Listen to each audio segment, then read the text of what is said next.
36 teams to go on my road to predict all 131 teams this college football offseason. The final team of the Sun Belt Conference, moving on to probably the most recognizable brand out of the Sun Belt Conference. In fact, it's definitely the most recognizable brand out of this conference, Appalachian State. The Mountaineers have been a very, very good team in the Sun Belt Conference for a very long time, and last year was no different.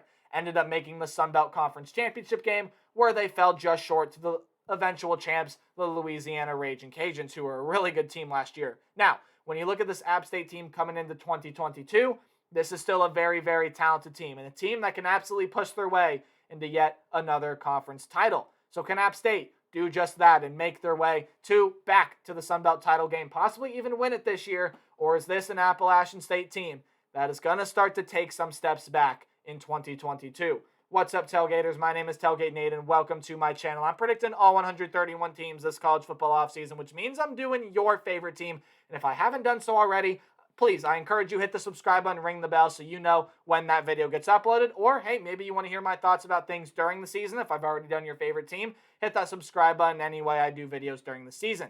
Now, for all of you Mountaineer fans out there, I can assure you, you guys are going to know this team a lot better than I do. So if you feel like I missed something and you want to add something on, leave it in the comment section down below. I'll be happy to hear what you guys have to say. Let's talk about App State in 2022, my top number one ranked team in the Sun Belt Conference coming into this year. And we'll look here in a little bit, but you could argue that even with what App State is losing off of last season, this is an App State team that could have the most talented roster in the Sun Belt Conference this upcoming year. But when you take a look at last year overall, they were 10-4, 7-2 in conference. That does include the loss to Louisiana in the conference championship game. So regular season, they were 7-1.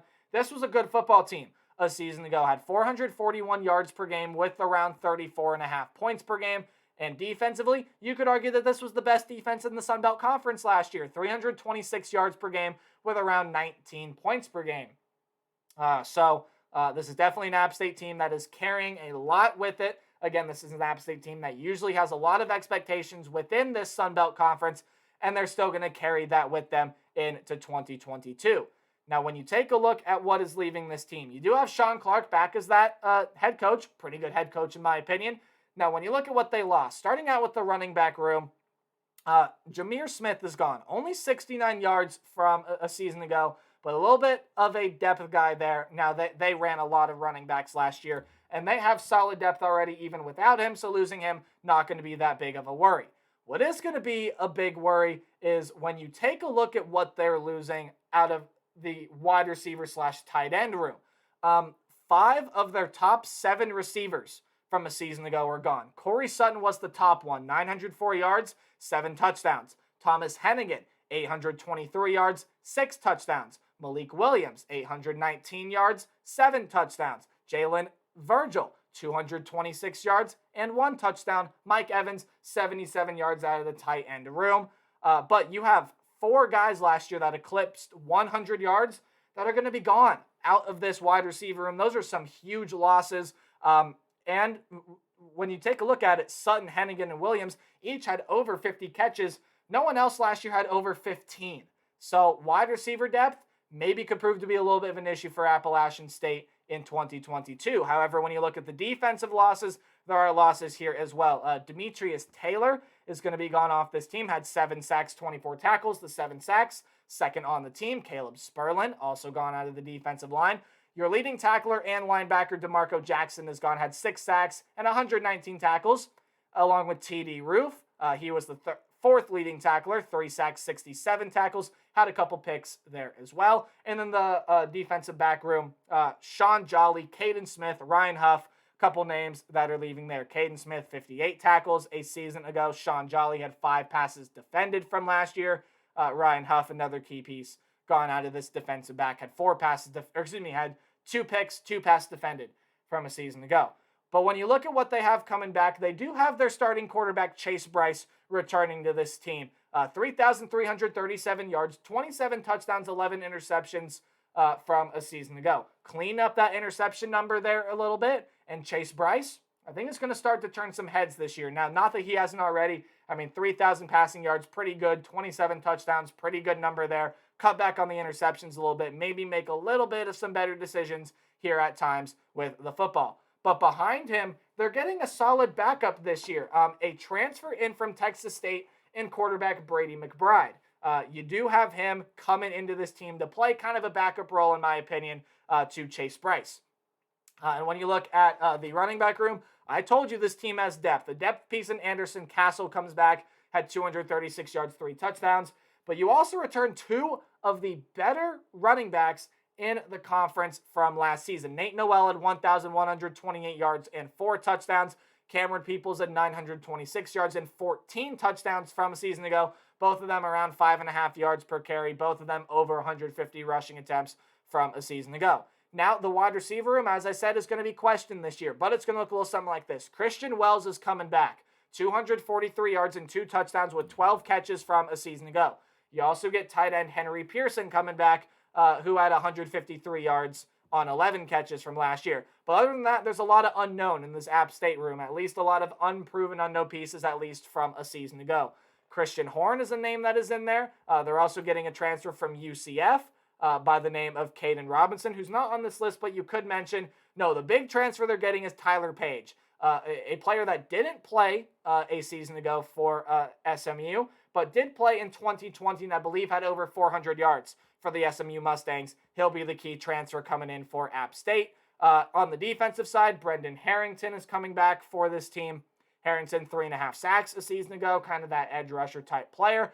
Nick Hampton, Trey Cobb, Andrew Parker. Some names you're going to see at the linebacker position. Nick Hampton led the team with 11 sacks a season ago. Trey Cobb, 3 interceptions, 72 tackles, second leading tackler on this team last year. And then the defensive back room, Stephen Jones, 46 tackles, 39 of them by himself, 8 passes defended, and 5 interceptions. Definitely returning your best defensive back, maybe besides Sean Jolly from a season ago. Ronald Clark, and then Dexter Lawson is a transfer coming into this program. So this is an App State team that overall, when you look up and down, including the transfers, what they have coming back, very well could prove to, maybe with the exception of that wide receiver room, be the most talented roster in the Sun Belt Conference. And hey, maybe that wide receiver room proves a lot of people wrong here in 2022. So looking at this App State schedule now, there are a lot of fairly simple games here, but a lot of very interesting ones as well. So when you take a look at the non-conference slate, you get a home game against North Carolina. That's a big game there. And an App State team that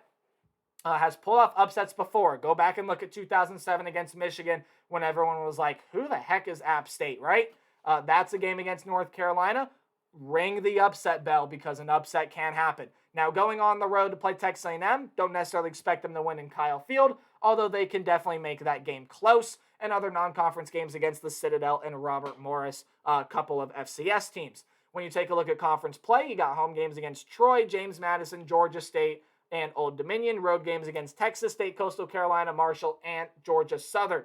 So let's dive in to this App State schedule.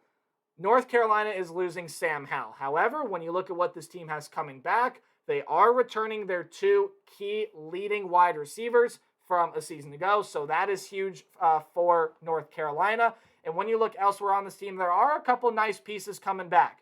But this is a North Carolina team that feels vulnerable, especially to a team as talented as the Appalachian State Mountaineers. So watch out. If you are a Tar Heels fan watching this video, App State getting this game at home can pull off an upset. Almost beat Miami a season ago, so we know App State can do it. Now, again, I don't expect them to go on the road and play Texas A&M. It's a Texas A&M that could have a top 10 ranking coming into this upcoming season, is bringing in the best recruiting class in college football history, at least according to 24/7. That's going to be a hard game for App State. But again, they can make that game closer than the experts think. We'll have to see how that game plays out in Kyle Field. Otherwise, their other 2 non-conference games, I think they should be able to simply win. When you look in conference games, ooh, man, a lot of interesting matchups in conference play here. You got the home game against Troy. Troy can push for a spot in the Sun Belt Championship game this year. James Madison, usually one of the better teams in the FCS, a top 10 team in the FCS. They've been to national championships. I believe they've won a national championship or 2 at the FCS level. James Madison is a team that you got to watch out for. Then, when you look elsewhere on the schedule, Georgia State, that's a team that puts in a lot of fight every single game. Watch out for the Georgia State Panthers. On the road against Marshall, on the road against Georgia Southern can each provide their challenges there as well. Maybe even a home game like Old Dominion can provide its challenges. And then on the road at Coastal Carolina, probably could end up being your biggest game of the year, could end up deciding who goes to the Sun Belt Conference Championship game out of the Sun Belt East. Now, I don't do game-by-game predictions. I do a more percentage-based outlook, tell me predict the team's record. So if the game is in red, I necessarily don't see you winning the game. If the game is in orange, still don't see you winning. But hey, it is college football and upsets can happen. Yellow are your 50-50 or high upset potential games. Games in yellow-green are games that you should win, but you got to watch out for teams on the other side of the ball, and games in green are games that I have you winning. The Citadel, Robert Morris, should be two fairly simple games. Again, I'll say it again. The game in red, I don't necessarily expect them to go on the road and beat Texas A&M. That's going to be a really good Texas A&M team this year, a team that is more than capable of winning 10 if everything clicks, maybe 11 games. 2023 looks to be the year of the Aggies with that recruiting class coming in there as well. But also that other game against the Power 5 team in North Carolina. Look, if you're a Tar Heels fan, I'll say it again. Watching this video, watch out for this App State team. App State has proven they can win the bigger games before against the Power 5 teams, and this is the perfect opportunity here in Week 1 to go ahead and do just that. Now, when you get into conference play, there are a lot of tricky games here on the schedule that are highlighted in yellow-green. On the road at Georgia Southern can provide its challenges, and while Georgia Southern was not a great team a year ago, there is some improvement expected with Clay Helton coming into town. Now, do I expect Georgia Southern to beat App State? No. But maybe they can make the game interesting. Maybe they can make it close. On the road at Texas State, should be a fairly simple one there. At home against Old Dominion, I'm also thinking should be a fairly simple one there, although Old Dominion was a bowl team and got hot late last year.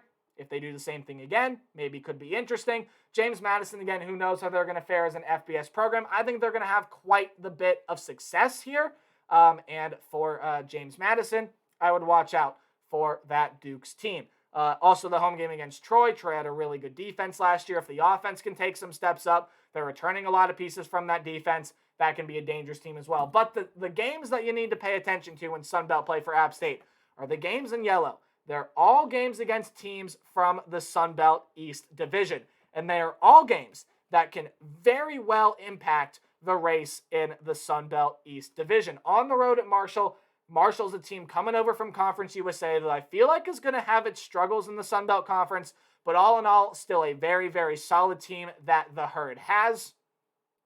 Could be an interesting one when they go on the road to play that game. At home against Georgia State, it's a Georgia State team that always brings a lot of fight, a lot of energy to every single game that they play. It's a Georgia State team that I really like talent-wise too. Expect Georgia State to be pretty solid this year, but App State gets that game at home. That's a key thing. The most difficult game on the schedule, besides the two non-conference games, of course, to start off the season, in my opinion, would be that game against Coastal Carolina. And although Coastal Carolina loses all of that talent, offensively, defensively, they're losing so much. That's the storyline with this Coastal Carolina team. Yes, I know. It's a team that still has Grayson McCall, still has Jamie Chadwell, still has a lot of weapons, and can be a good Coastal Carolina team. And they get home field advantage as well as Coastal Carolina in Conway. When I look at this App State team, I do see the most talented roster in the Sun Belt Conference. And I do think with the transfers of Page, with the that other transfer over from UCF, I do expect this wide receiver room to maybe not be as good as it was last year, but at least fill in its places. App State, I have it 9-3. This upcoming season. I like what this App State team has. I think if Chase Bryce can cut back on the interceptions, make a little bit better decisions at times, this is a running back room that is very, very deep, a defense that I like to produce as much, maybe if not, maybe more than it did last season. Offensively, worry about that wide receiver room. Get your pass game sorted out. App State's going to be just fine. And definitely are my favorites to push for the Sun Belt East Division. But that's going to do it for my thoughts on the App State Mountaineers. Make sure you guys like, comment, subscribe. It does help support the channel. Let me know your thoughts on the Mountaineers in the comment section below. And remember to play hard but tailgate harder. I'll see all you guys in the next video. Goodbye.